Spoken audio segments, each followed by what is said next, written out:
সেই সময়ে দেশের বিভিন্ন স্থানে জমজমাট কোরবানির পশুর হাট চলছে, বেচাকেনাও। তবে দাম নিয়ে ক্রেতা বিক্রেতাদের রয়েছে ভিন্ন মত। অনাকাঙ্ক্ষিত ঘটনা এড়াতে হাটগুলোতে জোরদার করা হয়েছে নিরাপত্তা ব্যবস্থা। প্রতিনিধিদের তথ্য ভিডিওতে আরও জানাচ্ছেন সমর ইসলাম।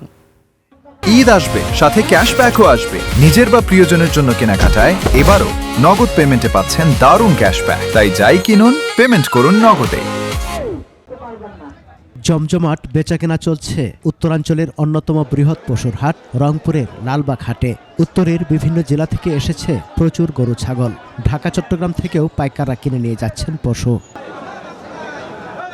তাদের অভিযোগ, এবার দাম একটু বেশি, তবে বিক্রেতাদের কণ্ঠে ভিন্ন সুর। 12টা গরু কিনছি, এতক্ষণ এক গাড়ি মাল হয়ে যায়।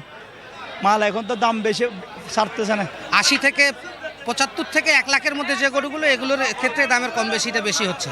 আমি দাম চাই দিছি 150, 200, কিন্তু দাম বলতেছে আমার চাহিদা মূলক দাম বলতেছে না।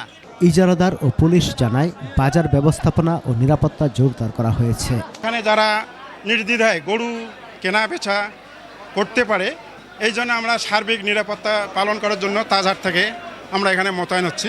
সিরাজগঞ্জের বিভিন্ন পশুর হাটেও চলছে জমজমাট বেচাকেনা। স্থানীয় ক্রেতাদের পাশাপাশি ঢাকা, গাজীপুর, নারায়ণগঞ্জ ও চট্টগ্রাম সহ বিভিন্ন জেলার পাইকাররাও পশু কিনে ট্রাকে করে নিয়ে যাচ্ছেন।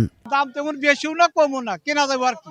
তাতে মোটামুটি 800-1000 টাকা কেজি পড়ে যায়। কেনা হলো 2,20,000 টাকা লস গেছে এক গরুর।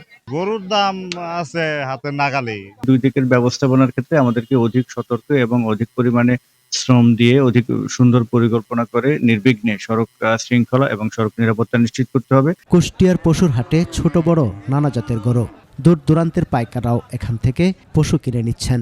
ভারতীয় গরু না আসায় খুশি স্থানীয় খামারিরা, তবে দাম নিয়ে বেশি সন্তুষ্ট নন ক্রেতারা। একটা গরু পালন করার পর যে পরিমাণ খরচ পড়ছে, সেই হারে আসলে দামটা পাওয়া যাচ্ছে না। ইন্ডিয়ান গরুগুলো যদি বাংলাদেশে মাটিতে না ঢোকে, তাহলে আমরা হয়তো বেচা কিনা করে আর করতে পারবো, এটা আমাদের প্রত্যাশা আছে আর কি।